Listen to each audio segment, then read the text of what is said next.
¿Qué tal, amigos y amigas? ¿Cómo les va? Me da mucho gusto saludarles. Su amigo Isaac Gómez, anfitrión de este espacio, Intrusiones Teológicas, el podcast. Y me da mucho gusto que nos acompañen en esta ocasión. Esperemos que se queden hasta el final de la conversación y lleguemos todos a tener un punto para reflexionar.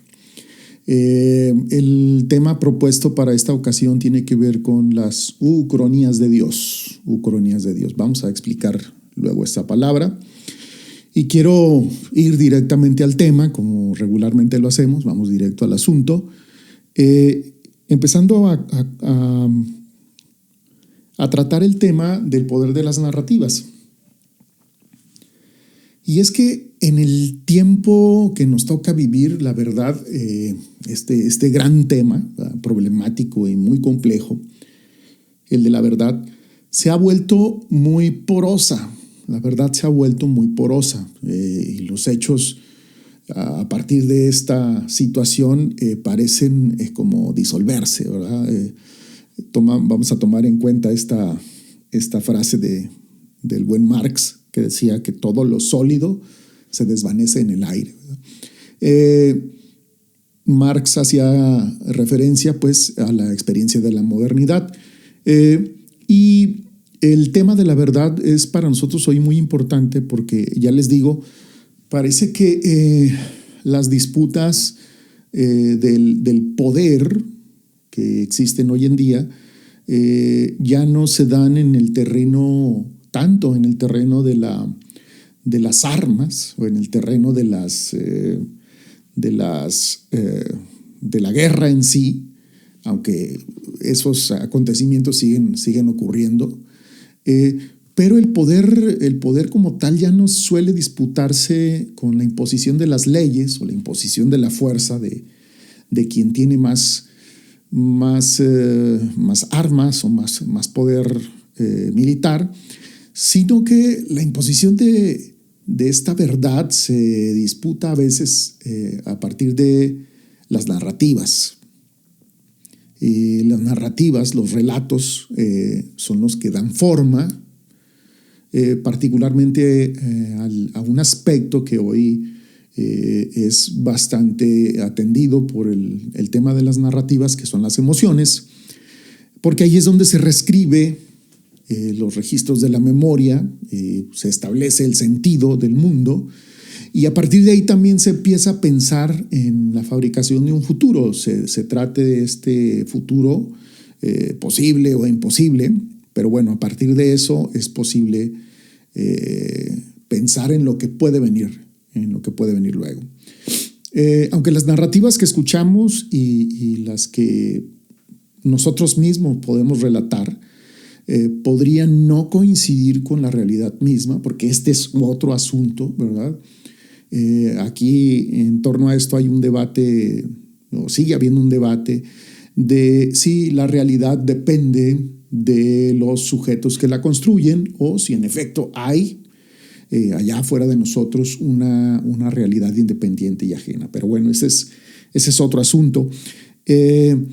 Parecería ser que hoy el tema de la realidad, el tema de la verdad, está dependiendo peligrosamente de la narración de historias que se nos proponen y nosotros creemos a veces sin tanto cuestionamiento. Y en ese sentido, pues son historias o son narraciones que otras personas, otros decidieron que nosotros deberíamos creer. Y quiero proponer para esta ocasión un abordaje desde lo que se llaman las ucronías. Si vamos a hablar de la verdad y vamos a hablar de la realidad, pues también podemos hablar de las ucronías, es decir, de las historias alternativas. Vamos a reflexionar sobre las realidades que pudieron haber sido y por las que aún pues es posible llegar a ser. Es decir, si no ocurrió, eso no significa que no pueda ocurrir en otro momento, ¿no? La ucronía es un género literario en el que una trama transcurre en un mundo que se desarrolla a partir de un punto en el pasado en el que algún acontecimiento histórico sucedió de forma diferente a como ocurrió en realidad o como se nos dice que pudo haber ocurrido. El ejemplo bastante palmario podemos verlo en los vencidos de determinada guerra, que en alguna manera de relatar las cosas podrían haber sido los que en realidad vencieron, o que tal o cual rey continuó reinando durante mucho tiempo porque no murió, fruto de heridas recibidas en combate. Entonces, pues parece que el rey pudo no haber muerto.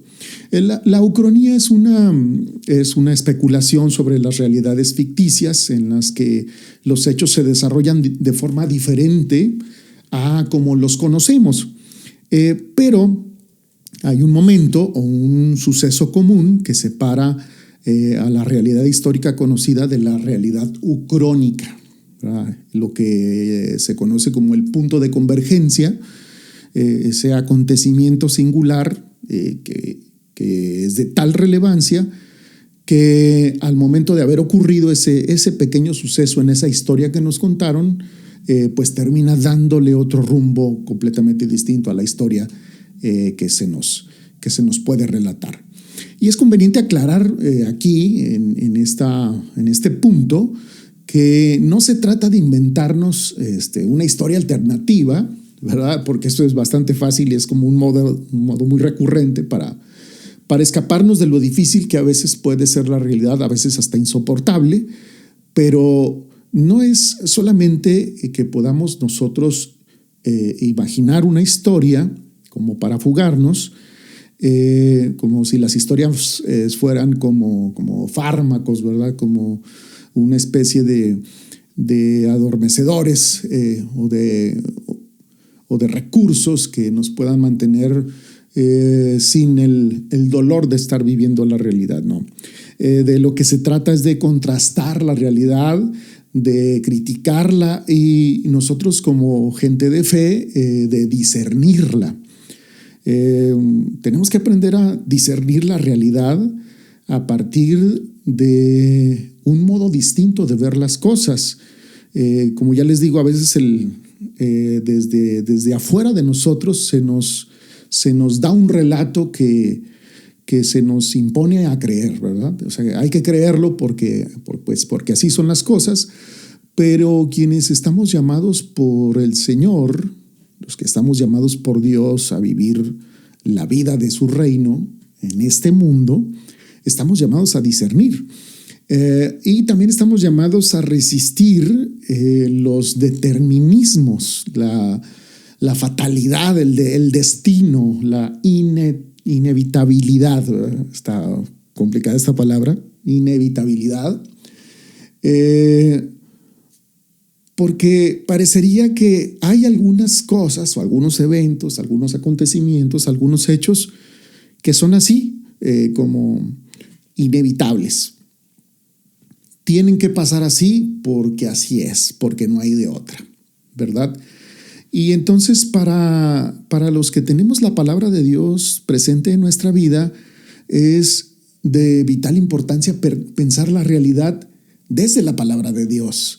De que pongamos en una balanza el pasado y que logremos hacer crítica del presente, hacer crítica de la historia del presente y por supuesto que tengamos la suficiente esperanza para actuar en la realidad y construir el futuro.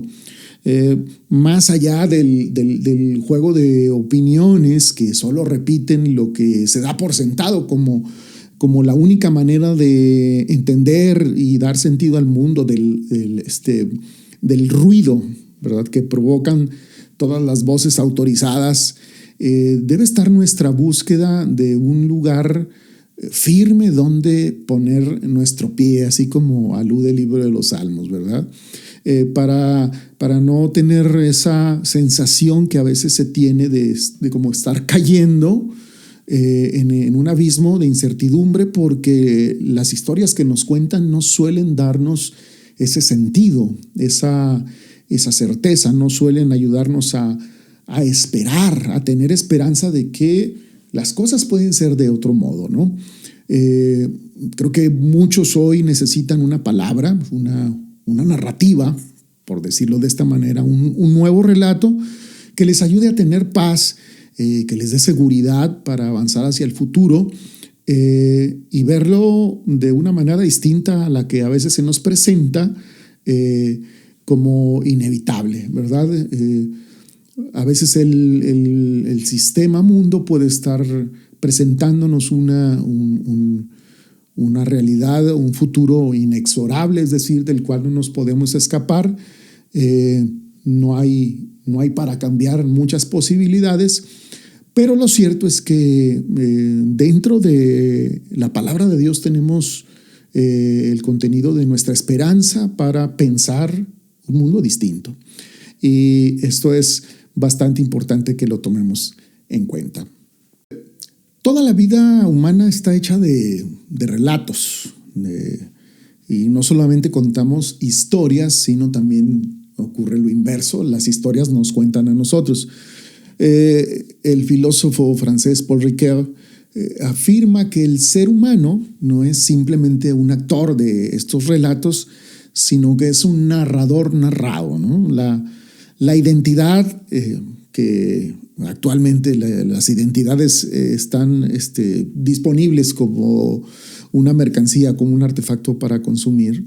La identidad se gesta en esta tensión que tiene el relato que recibimos nosotros, que ya está elaborado, ya está filtrado, ya está procesado, editado, como quieran llamarlo usted, y el relato que podríamos atrevernos a narrar nosotros mismos. Hay una tensión entre el relato que nos dan para creer y para vivir y el relato que nosotros podemos hacer de nosotros mismos.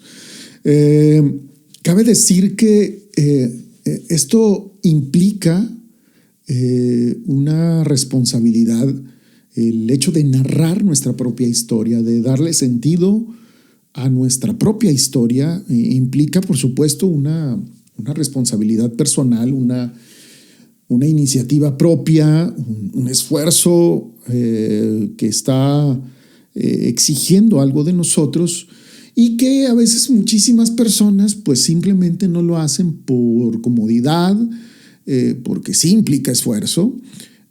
Pensar para sí mismo, darle rumbo a nuestra historia, implica que tenemos que mover nosotros todo lo que tenemos, lo que somos, para que la historia esa tenga otro rumbo y otro sentido. Pero a veces la gente no quiere complicarse el panorama tanto y simplemente pues recibe el relato, la historia ya hecha, como el guión, y entonces, bueno, a darle, a vivir lo que otros están diciendo que vivamos. Y es que esa situación, esa tensión que les comento, en nuestro tiempo se ha acentuado.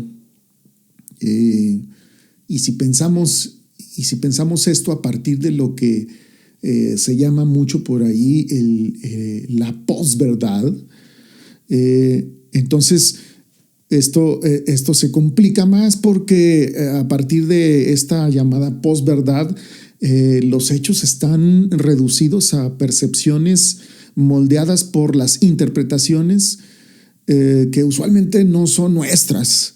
Y esas interpretaciones se convierten en percepciones y esas percepciones logran impactar las emociones y las emociones se vuelven incluso hasta, en nuestro contexto, hasta armas políticas, ¿no?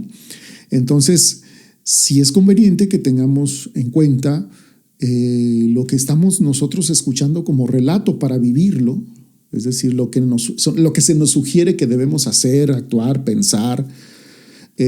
Todo eso que a veces no cuestionamos está viniendo a veces de fuera de nosotros y no somos capaces a veces nosotros mismos de elaborar nuestro propio relato.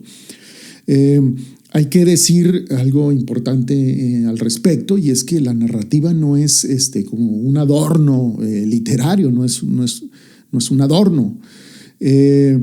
Hablamos de la forma misma en la que estamos comprendiendo las cosas. Y es que la narrativa, la narración no es solamente una historia, sino es el modo en el que interpretamos una realidad y le damos un sentido a los acontecimientos.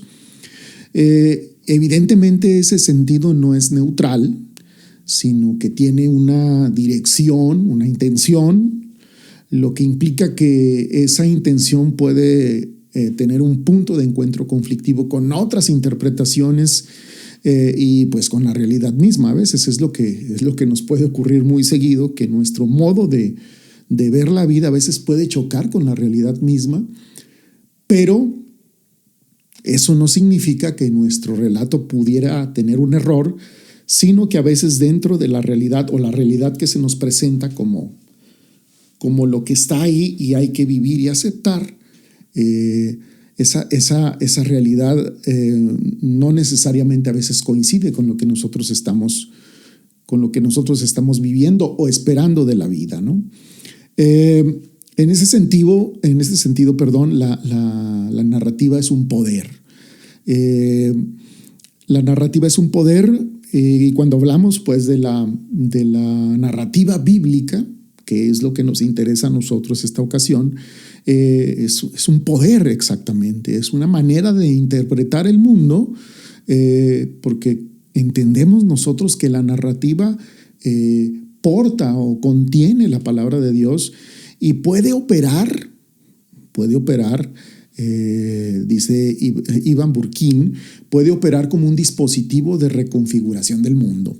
Es decir, un marco que no describe simplemente la realidad, sino que ese marco interpretativo, ese modo de ver la realidad, ese modo de explicar las cosas, puede ayudarnos a rehacer, a orientar y a transformar la realidad.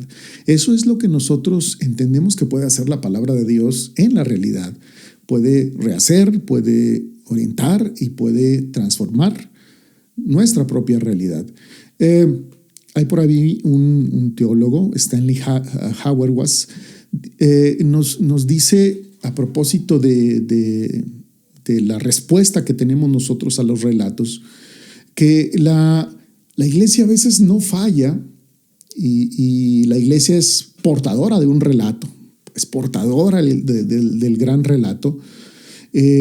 La iglesia no falla por tener o por carecer de respuestas, sino por no poseer una narrativa alternativa lo suficientemente poderosa como para contradecir la historia oficial del mundo. Es decir, a muchos de nosotros nos hace un poco de conflicto ver que la iglesia, ante hechos o situaciones que acontecen en la realidad, la iglesia se queda muda. Y no porque no haya mensaje, es que el mensaje que da no logra parecer alternativo, es decir, parece a veces todo lo contrario, y esto es terrible, porque parece que la iglesia tiene un mensaje bastante acomodado al sistema mundo, ¿no? Y por eso no logra ser tan alternativo, por eso no choca tanto con lo que nosotros decimos que es el mundo, pues a veces no choca tanto. Y aquí es donde vamos a encontrar siempre un problema, ¿no? A veces la iglesia puede estarle haciendo el juego al mundo y sus narrativas, que pues, la iglesia pretende que sean definitivas y que sean inevitables, pues a veces se vean cuestionadas por otras narrativas que suelen ser mucho más poderosas, mucho más profundas, porque están haciendo precisamente crítica. El problema que nosotros encontramos aquí es que a veces no queremos ver eso. Simplemente esperamos de las narraciones, esperamos de los relatos que confirmen aquellas cosas que nosotros estamos esperando o, como lo decía hace un momento, con lo que estamos sintiendo, las emociones. Si la gente no se siente conectada emocionalmente con una realidad, pues simplemente la gente la ignora, ¿no? Porque no conecta, dicen los muchachos de ahora, o sea, no logra hacerle sentido, y como no logra hacerle sentido, pues entonces eso simplemente no hay que considerarlo como algo serio. Yo puedo entender que hay un amplio sector de la población en muchas iglesias que no tiene necesidad de cuestionarse nada, ¿no? Que no tenga necesidad de pensar en si lo que escucha es verdadero o no. Que si lo que se le dice desde el púlpito de su iglesia sintoniza y está acorde con la palabra auténtica de Dios. Yo puedo entender que haya mucha gente que no tiene esa inquietud. Puede ser funcional, pues para mucha gente, ¿no? O sea, no tener conflicto, no tener necesidad de entrar en ese momento de incertidumbre, de inestabilidad para ver la crisis que a veces tiene la misma realidad. Está bien por esas personas.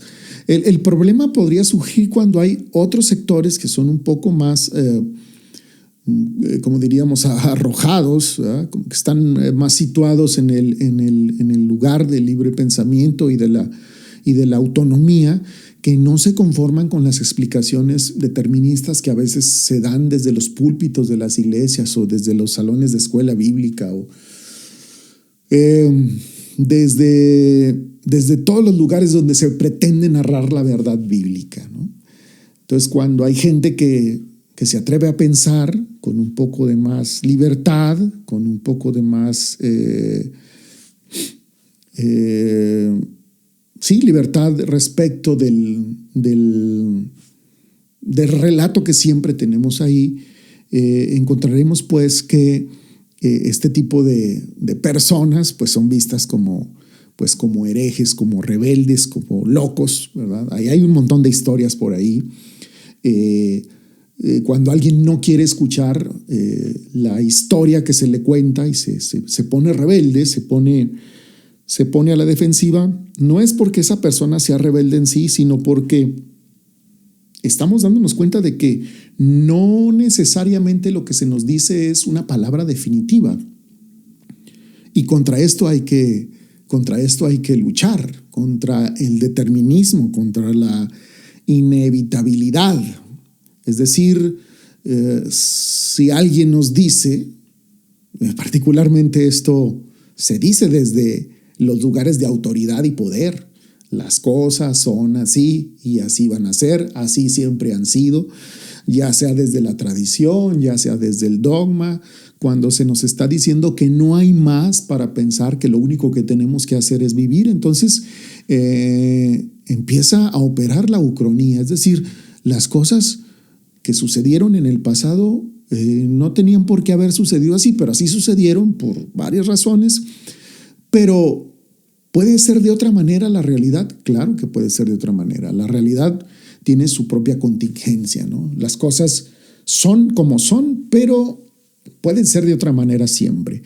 Y es como eso que se oye mucho en las comunidades evangélicas, dicho o dictado desde los grupos de liderazgo o el pastor o el apóstol o no sé quién, ¿verdad?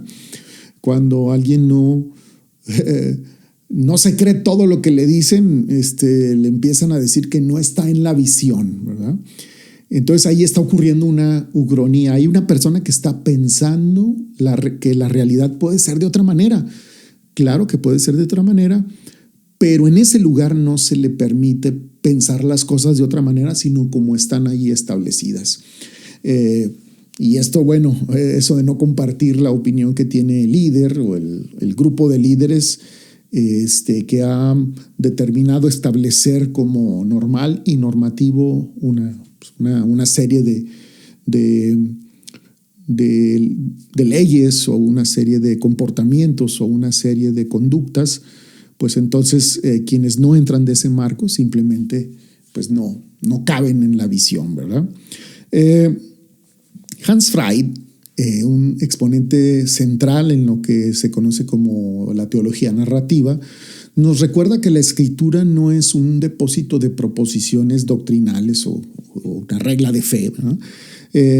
No son palabras que están petrificadas en el tiempo, sino que es precisamente esto que les comento, un marco narrativo. La Biblia, la escritura es un marco narrativo que forma al cristiano. Efectivamente eso, un marco a partir del cual se piensa.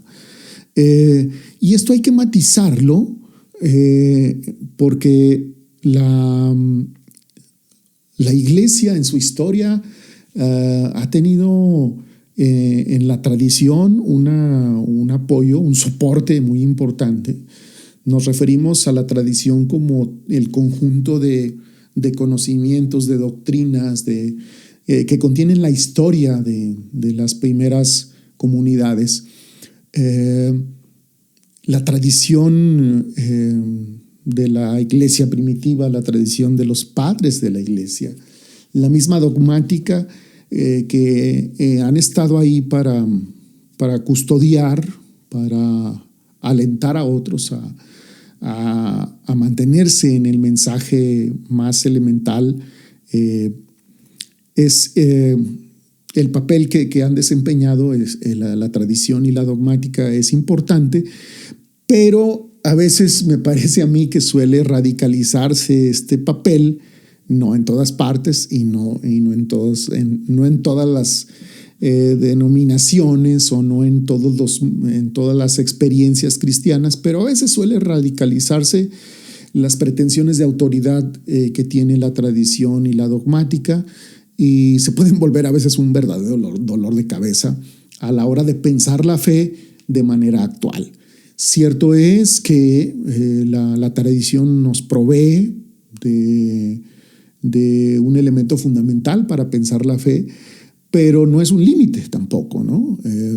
Si es un límite, pues entonces parecería que ya lo que dice la tradición y lo que dice el dogma es todo lo que hay que saber acerca de Dios, y si alguien tiene posibilidades de alcanzar a conocer todo el dogma y todo el contenido de la tradición, pues entonces ya está, como quien dice, en la gloria.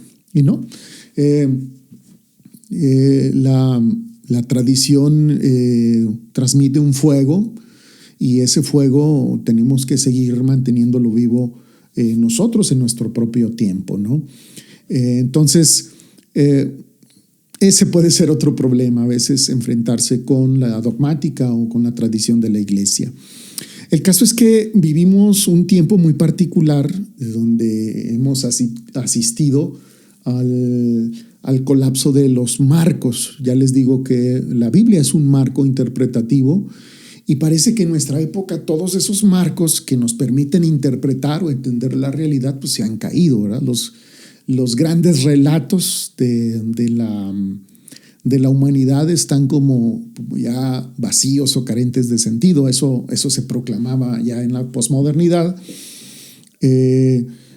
Particularmente este filósofo Lyotard, que refería que los metarrelatos habían ya perdido esa fuerza, ese poder que tenían para darle sentido al mundo.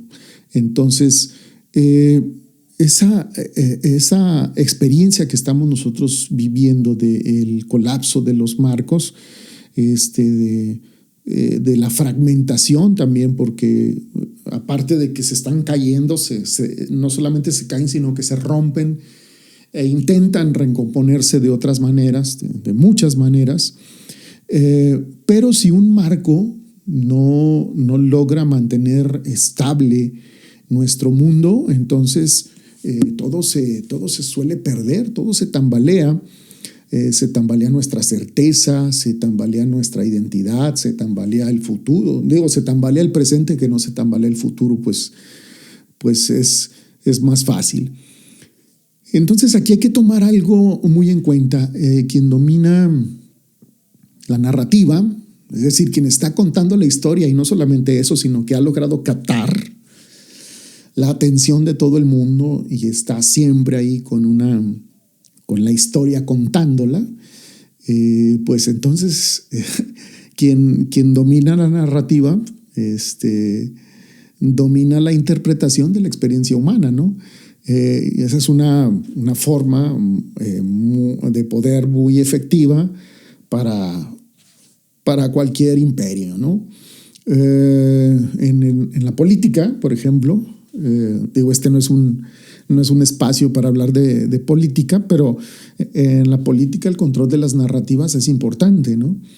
Quienes vivimos aquí en México nos hemos dado cuenta desde hace pues un buen tiempo que la manera de tener orden y control está basado en mantener el control de la narrativa, ¿no? Entonces, si hay alguien que ahí todos los días, desde muy temprano, comienza a relatarnos la realidad, a decirnos qué temas sí son importantes y qué otros temas no son importantes, qué necesidades tiene el pueblo y qué necesidades no tiene el pueblo, qué le sirve al pueblo y qué no le sirve al pueblo, pues ese poder está únicamente asegurando mantener un cierto orden, ¿no? Entonces, controlar la narrativa es controlar el poder, controlar la verdad y por ende controlar a un grupo. Entonces, por eso es muy importante pensar de un modo alternativo al que siempre nos están ofreciendo pensar.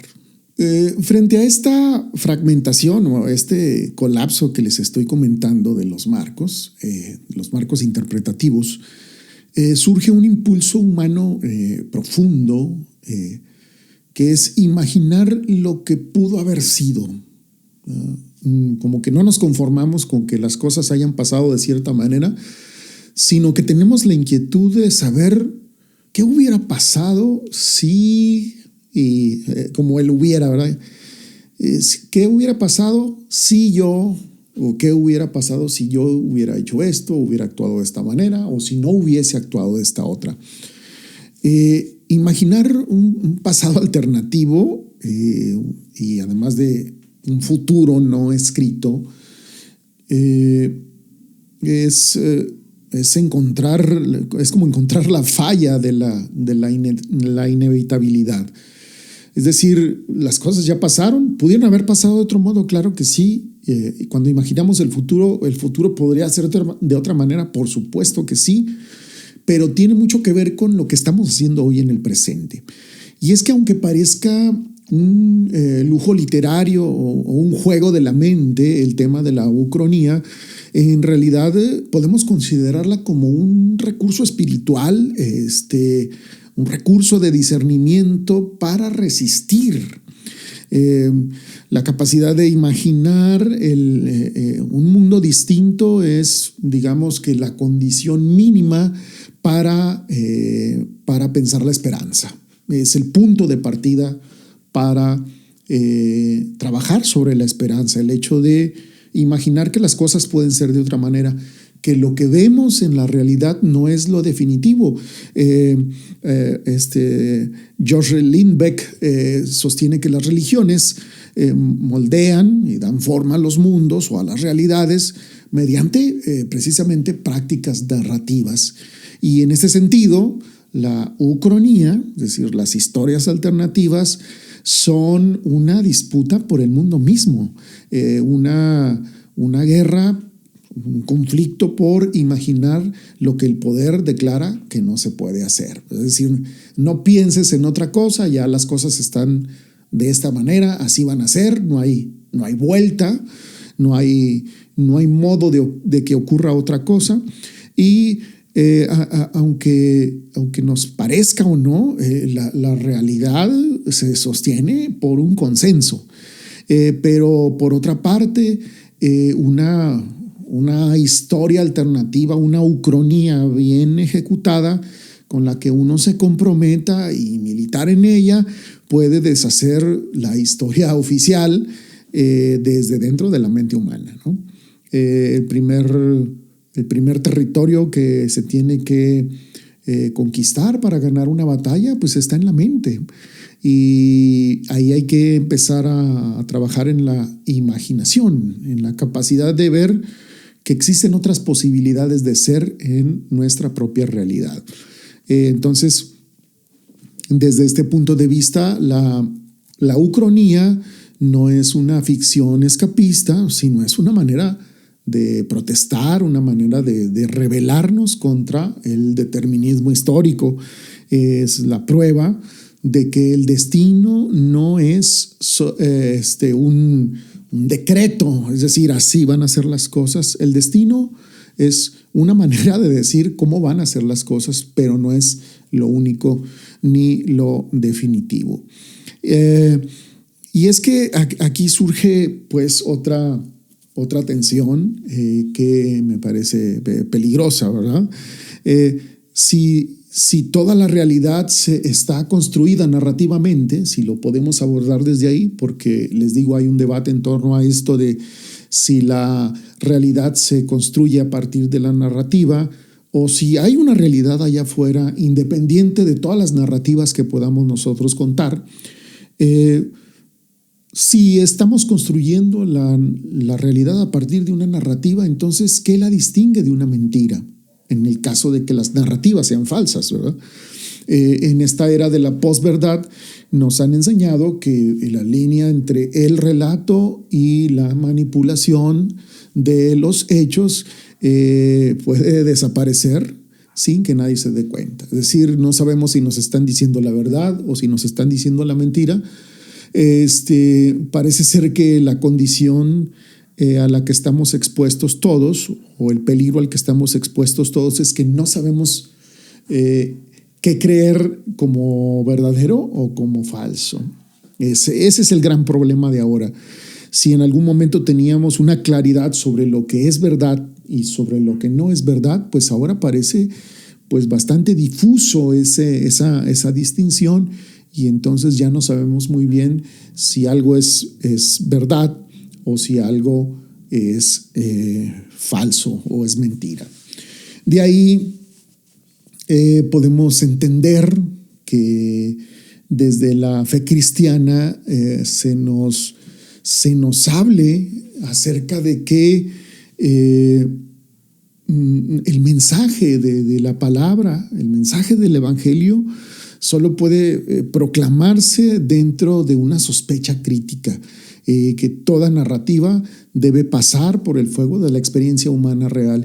Esto es bastante interesante porque, como les decía hace rato, a veces podría parecer que la iglesia no tiene un relato alternativo que aportarle a la humanidad, porque a veces parece que le hace mucho juego al sistema. De ahí que haya una insistencia, por ejemplo, de este teólogo Jean-Baptiste Metz, que insiste en que el cristianismo debe custodiar la memoria peligrosa, como él le llama, la memoria de los derrotados de la historia, porque cuando la historia la cuentan solamente los vencedores, pues la narrativa que se cuente desde el poder, pues deja de ser una narrativa inocente y se convierte a veces en una opresión terrible. Y bueno, en la historia hemos visto cantidad de casos sobre eso, pero quienes custodian el mensaje de la palabra, quienes tenemos el mensaje de la palabra en nuestra vida, debemos tener una postura crítica frente a la realidad. Hay otros modos de ver esto. Está el gran libro de este teólogo alemán Jürgen Moltmann, El Dios crucificado, la cruz de Cristo como base y crítica de toda teología cristiana. O sea que hay que discernir o probar todas las narrativas a la luz de la palabra de Dios y más específicamente a la luz de la cruz de Cristo. Y yo creo que aquí debemos de ser muy puntuales. Ojo con esto. La cruz de Cristo, dice Moltmann, es la base y la crítica de toda teología cristiana. A veces creo que la teología cristiana tiene una pretensión, bueno, casi siempre se ha erigido así con una pretensión universalista, ¿verdad? Y entonces la teología hace una crítica, pues, de las teologías que están más allá de su frontera, ¿verdad? Que no pertenecen a su tradición, pero bueno, ahí va la teología cristiana a opinar. Y es que a veces esa pretensión de ir sentenciosamente o juiciosamente más allá de su marco, pues la deja precisamente descolocada. Ya se han de dar cuenta que los cristianos o un buen número de cristianos pues les encanta emitir juicios, narrativas, ¿verdad?, sobre lo que los demás deberían ser o hacer. Estos son las narrativas. Tú deberías ser así, tal iglesia debería dejar de hacer esto o esto y aquello, ¿no? Pero la pretensión que debemos tener nosotros es, luego dice Pablo con unas palabras bastante sencillas: yo no sé otra cosa más que Cristo crucificado. Es lo que dice Moltmann. Si queremos hablar de teología, pues hay que empezar a hablar de teología a partir de ahí, de la obra de Cristo en la cruz.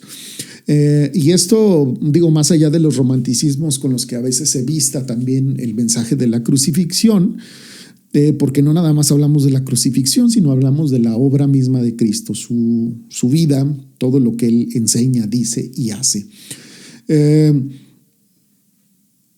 Seguramente nos damos cuenta que actualmente la operación del mundo digital o del mundo de la internet trabaja con algoritmos, ¿verdad? Entonces esos algoritmos que parecen ser como robots que están autónomos y hacen lo que quieren, que son invisibles, ¿verdad? Parecen un dios, parecen un dios. Los algoritmos, voy a decirlo así, están reescribiendo nuestro mundo interior, ¿verdad?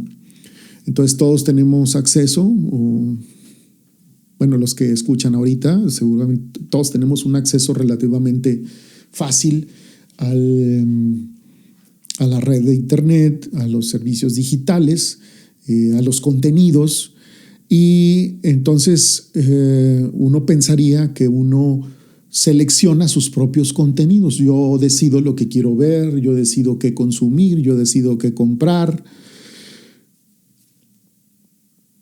Pero cuando uno lo ve más de cerca, pues se da uno cuenta que no, que son los algoritmos los que nos van determinando qué escuchamos, qué música vamos a escuchar, qué contenidos vamos a pensar, a qué tendencias vamos a seguir, a qué debemos temerle, qué debemos odiar. Y algo más terrible todavía, porque pensaríamos que los seres humanos contra las máquinas tenemos algo que las máquinas no tienen, y es el deseo. Entonces nosotros estamos pensando que deseamos algo, pero así como se comporta la realidad de nuestro tiempo, parece que los algoritmos también manejan de una manera bastante sutil pero efectiva nuestros deseos, y eso es terrible. Y es que cuando perdemos nosotros nuestra competencia narrativa, es decir, la capacidad de poder ser dueños de nuestro propio relato, de nuestra propia historia, atendiendo también a las limitaciones que podamos tener, visto desde alguna teoría, pues se nos va a decir que la libertad no existe y que no tenemos manera de movernos, porque ya todo está determinado, ya todo está dicho. Incluso a veces desde la misma fe se nos dice eso, ¿verdad? Pues que Dios ya escribió todo, ya lo único que estamos haciendo pues es actuar un libreto, y entonces como que esa historia no checa, no va. No puede ser que eso sea todo, digo. Se haría ver a Dios como, pues como el director de una película. Ya escribió su guión, a unos los puso a desempeñar un papel, a otros otra. No, la historia, incluso con Dios, tiene ucronías, tiene una alternativa. Y hay que mantener viva la capacidad de imaginar, de pensar, de discernir ante la realidad que a veces parece inevitable. Y si nos atenemos a eso, pues parecería que terminaremos viviendo lo que otros han narrado acerca de nosotros. Eso debe uno cuidar y ver. No vivimos ya en la era de la información, decía este sociólogo español Manuel Castells. La era de la información, nuestra era, la era de las comunicaciones, de el desarrollo de las computadoras, de la tecnología de la información, sino que vivimos una era de desinformación que a final de cuentas también sigue teniendo pretensiones formativas y misioneras. Es decir, el mismo sistema, el sistema del mundo digital, acuérdense de esta realidad de la que habla esta fascinante película de los hermanos Wachowski, Matrix, ¿no? Entonces parecería que la Matrix pues también tiene su pretensión misionera y de hacer su catequesis digital con nosotros, ¿no? En este contexto ya el poder no se preocupa tanto por decirnos qué pensar o qué hacer, como para disciplinarnos, para decirnos por dónde hay que ir. Esta época que, digo, pues la nombran de varias maneras, ¿no? Hay una que me pareció bastante peculiar, de la que le llaman el tecnofeudalismo, es decir, hay unas cuantas personas controlando todo en el mundo a partir del tema del desarrollo de la tecnología de la información y la inteligencia artificial, ¿no? Entonces, desde ese punto de vista, el poder ya no se preocupa por decirnos qué hacer, qué pensar, porque ha creado un sistema que sobreestimula las emociones y los sentimientos, y entonces cuando los sentimientos y las emociones se vuelven absolutas, se convierten en sistemas de creencia y bueno, ya saben qué viene después, ¿no? Pero hay que estar siempre despiertos frente a esto y pensar que lo que se nos dice también desde el mundo digital, pues no es todo, ¿verdad?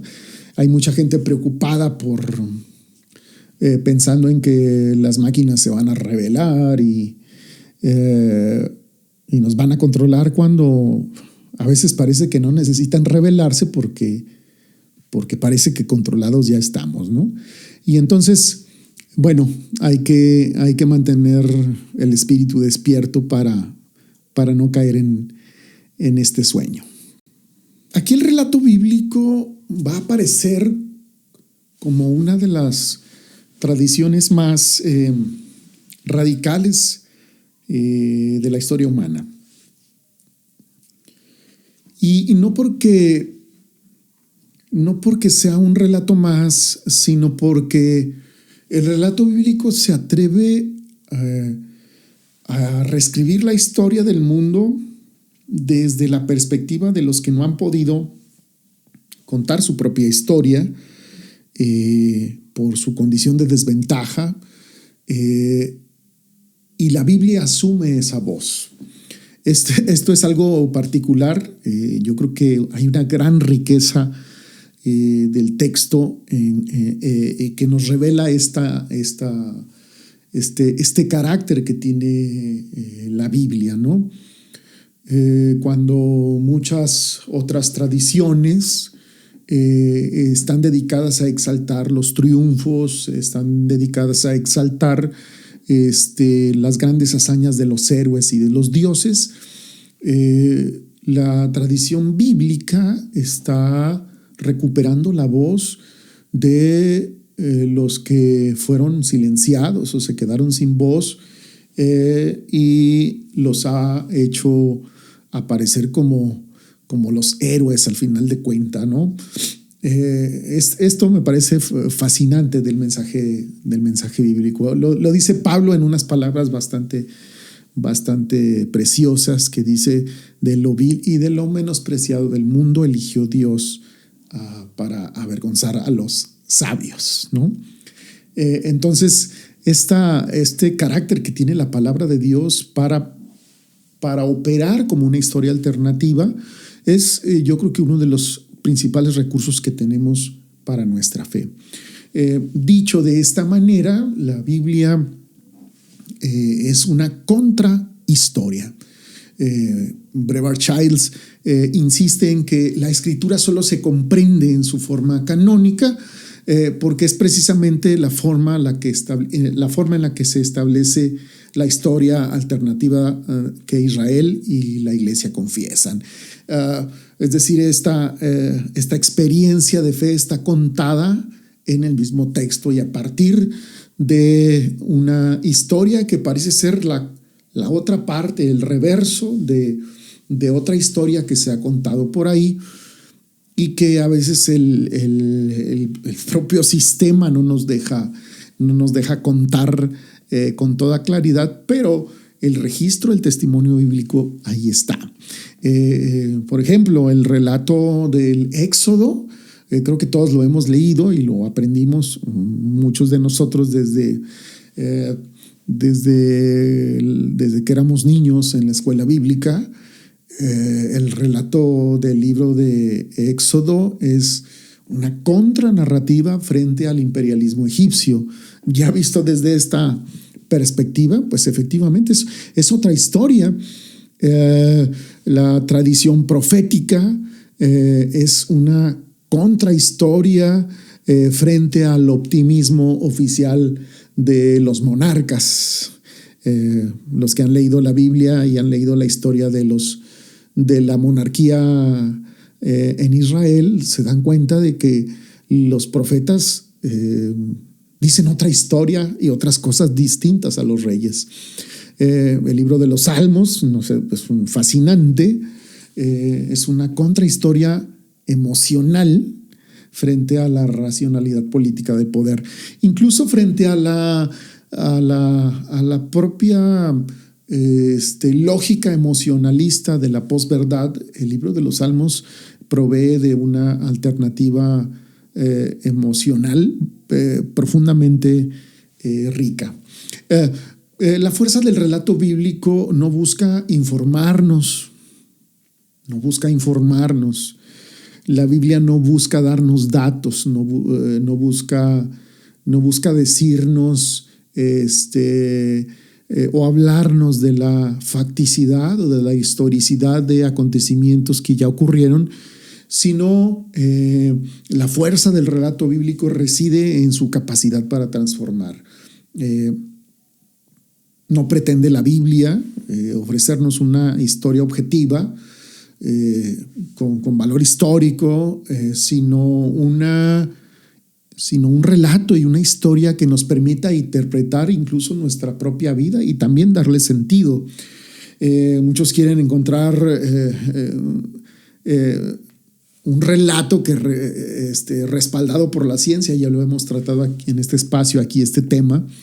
O sea, la Biblia no es una fuente de conocimiento científico, aunque en él podamos encontrar algún dato que pueda sintonizar o pueda empatarse con el conocimiento científico, pero el propósito de la Biblia no es hablar de ciencia. El propósito de la Biblia es hablar de la fe, es dar testimonio de la vida de fe.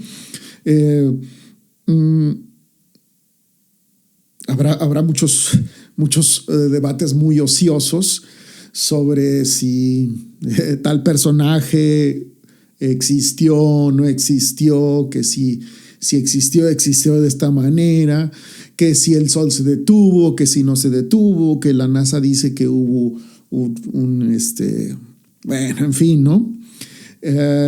Si el mar se abrió como dicen que ocurrieron ciertos eventos en cierto relato, eso es irrelevante para la fuerza del relato. La fuerza del relato nos lleva a otra cosa, nos lleva a transformarnos. Y la narrativa bíblica no pretende darnos un informe científico de cosas que ocurrieron, sino pretende darnos esperanza. Así es que despreocúpense cuando les digan que la Biblia dice datos inexactos o la Biblia se contradice. No, la Biblia no se contradice. Si encontramos aparentes contradicciones en la Biblia es porque encontramos muchas formas de ver un solo relato. O sea, que la Biblia es precisamente el testimonio de que no existe un solo relato de el Dios del que se da testimonio en la Escritura, sino que existen muchas experiencias, muchos relatos distintos y en cierto punto contradictorios. Se contradicen, por supuesto que se contradicen, pero bueno, la realidad humana es contradictoria. ¿Qué esperaban, no? Entonces, si alguien espera encontrar coherencia o lógica en el comportamiento humano, pues yo creo que anda buscando en un lugar que no va a encontrar eso, ¿verdad? La conducta humana no necesariamente es coherente siempre y no necesariamente es racional siempre y es, yo creo que particularmente contradictoria. La palabra de Dios no es contradictoria porque es un relato que todos entendemos de una forma o de otra, pero su propósito fundamental es transformarnos, ¿no? Siempre vamos a encontrar argumentación a favor o en contra de un hecho, pero lo que nosotros tenemos que hacer es ponernos en guardia contra todos aquellos relatos que pretendan ser definitivos, deterministas, inevitables, ¿no?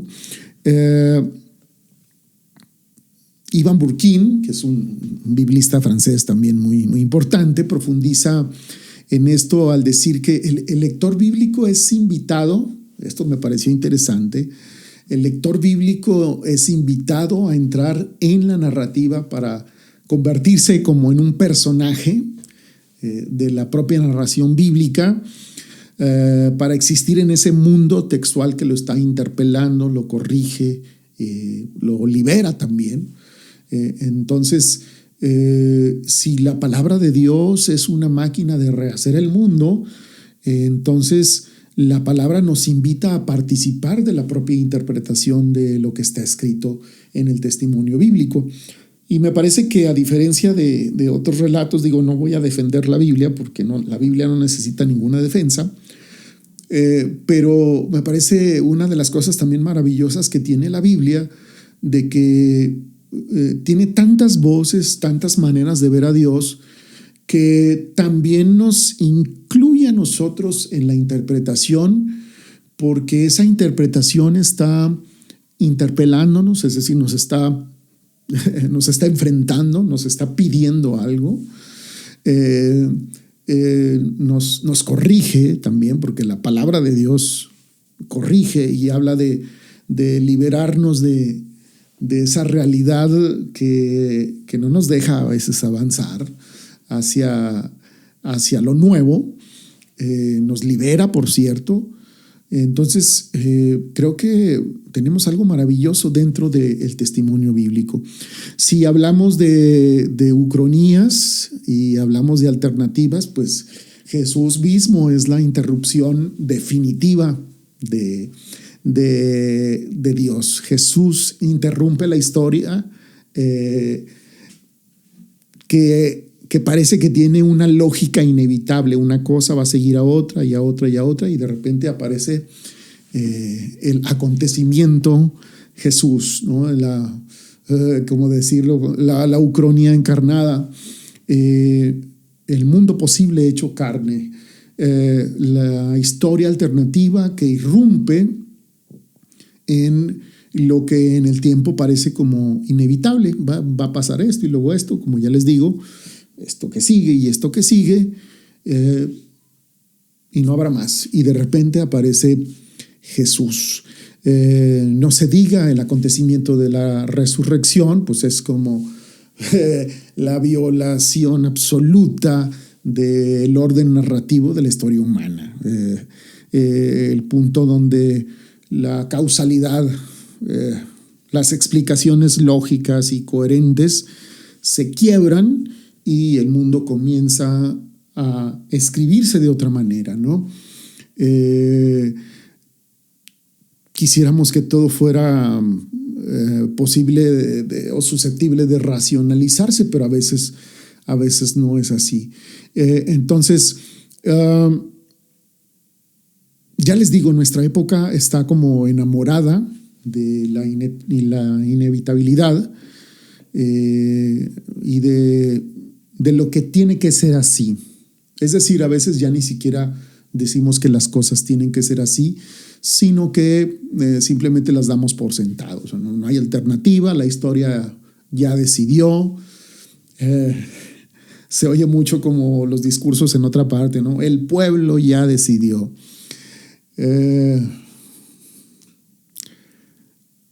Hay alternativa siempre.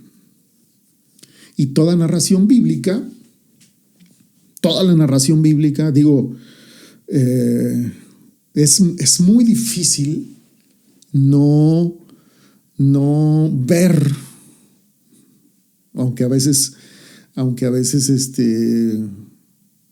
sí es muy difícil que se vea, pero en este sentido la Biblia tiene un mensaje que ciertamente no es político, es decir, no está dirigido para que la política lo entienda o se entienda como si fuera un mensaje político, pero la Biblia tiene un mensaje que tiene implicaciones políticas, y puede gustar o no puede gustar, bueno, pero la Biblia contradice todo esto que escuchamos siempre en las noticias, en los discursos, de que así va a ser, no hay de otra, ya decidió el pueblo, ¿no? Entonces,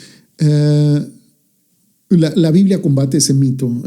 La historia para la fe no es un destino, sino que es un espacio de contingencia.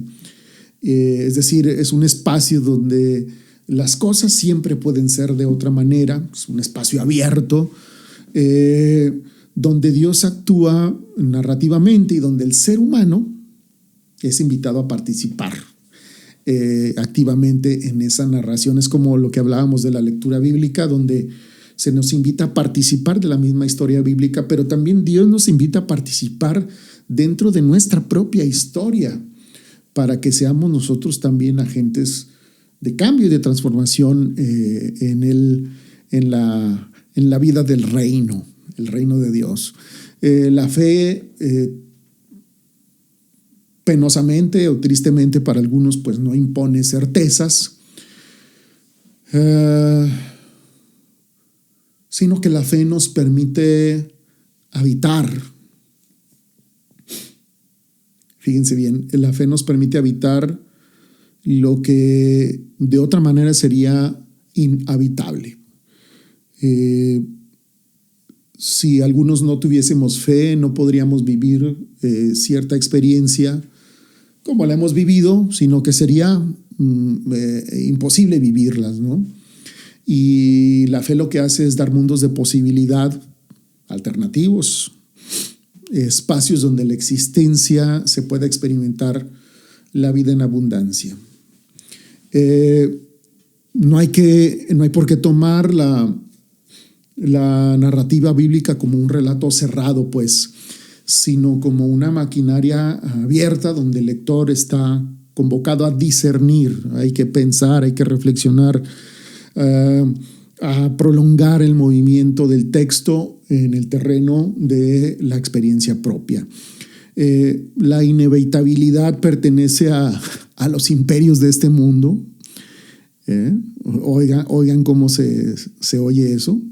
la inevitabilidad pertenece a los imperios de este mundo que pretenden permanecer para siempre. Es decir, aquí llegamos, ya no nos vamos a ir. Se oye terrible eso, pero cuando lo vemos desde la fe dice otras cosas. Sí pueden ser de otra manera las cosas. Si la inevitabilidad pertenece a los imperios de este mundo, entonces la contingencia pertenece al reino de Dios. El reino de Dios dice que sí hay otra posibilidad. Yo creo que nos podríamos hacer una pregunta, ¿no? Varias preguntas, no sé, sobre qué historia estoy creyendo yo. ¿Qué historia me están relatando a mí y me estoy creyendo esa historia? ¿O será acaso que estoy viviendo dentro de un relato que otros me han impuesto? ¿O estoy siendo el personaje secundario de la historia de alguien más? ¿O le estoy dejando mi vida al algoritmo en sus manos, ¿no? Hay un montón de preguntas que podemos hacernos al respecto, pero puedo decirles, la vida tiene muchas posibilidades. Siempre las cosas pueden ser de otro modo. Y quiero cerrar con esto. Creo que las narrativas en nuestro tiempo no buscan solo contar historias, ¿no? Pretenden darle sentido, por supuesto. La historia que nos propone la palabra de Dios busca dar vida, dar descanso, dar paz. Pero a veces cada día, sin que lo advirtamos, sin que nos demos cuenta, estamos cediendo a veces pequeños pedazos de nuestra identidad a relatos que nos prometen seguridad a cambio de obediencia emocional. Y esto ya es demasiado, ¿no? La Escritura nos llama a quienes creemos, nos llama a otro camino. Nos llama al camino donde la historia no está cerrada, donde el futuro todavía no está escrito. Por eso los cristianos que siempre están pensando que ya todo está escrito, que todo está definido, si a alguien le funciona esa historia, yo creo que bien puede vivirla así, pero hay otros que no pensamos que hay algo más. Hay algo más. El futuro no está fijado, y yo creo que la resurrección de Cristo es como una manera contundente de desmentir toda narrativa totalitaria, ¿no? La muerte como el gran enemigo a vencer del hombre, dice que ya no hay más, pero en el testimonio de la Biblia encontramos que hay resurrección. Entonces, si hay una alternativa a la muerte, que es la resurrección, entonces imaginemos las posibilidades cuando decimos que hay otras formas de ver y de entender. Dios nos pide creer en otros mundos posibles. Dios interrumpe a veces la historia con otras posibilidades siempre. Creo que hoy más que nunca necesitamos una nueva narración del mundo capaz de enfrentar este contexto tan terrible de la posverdad. Ya no sabemos qué es cierto o qué no es cierto. A veces las cosas que pensábamos que eran ciertas ya las consideramos como falsas, y lo que considerábamos falso nos parece que empieza a tener algo de factibilidad, ¿no? La palabra de Dios nos provee de una manera de ver las cosas para enfrentar la posverdad, la desinformación, la manipulación emocional y la tiranía del relato dominante. Una narración que necesita hoy la humanidad, que vuelva a escuchar esa voz, ¿verdad? Que está escrita en el libro de Apocalipsis. Aquí yo hago todas las cosas nuevas. Es decir, si hay posibilidades, hay otra manera.